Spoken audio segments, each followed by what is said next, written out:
Rime киноны сонирхолтой баримтууд, Rime киноны продюсер халзаа нь яг үнэндээ халдсан хүн биш байдаг. Амьдрал дээр халимаг өстэй хүн байдаг. Киноны ганц эмэгтэй жүжигчин болох Энийн авьяаслаг монголчууд Voice, Universe Based Song, Оддын ягт гээд орж үзээгүй шоу байхгүй.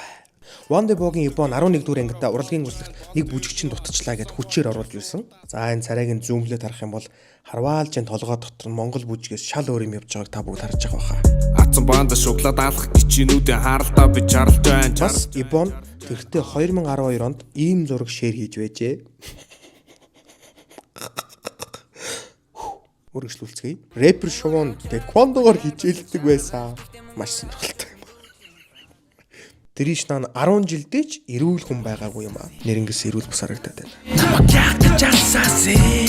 Тоон томтлогийн бабар нь яг үнэндээ бабар гэдэг юм уу бабар юм уу?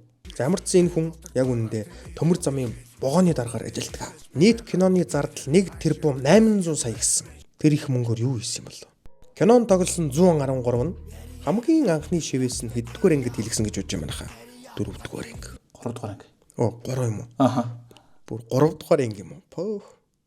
За 3-р ангид хэлгэж байсан. Тэр анхны шивээс нь юу байсан гэж гөрвлийн зураг байсан.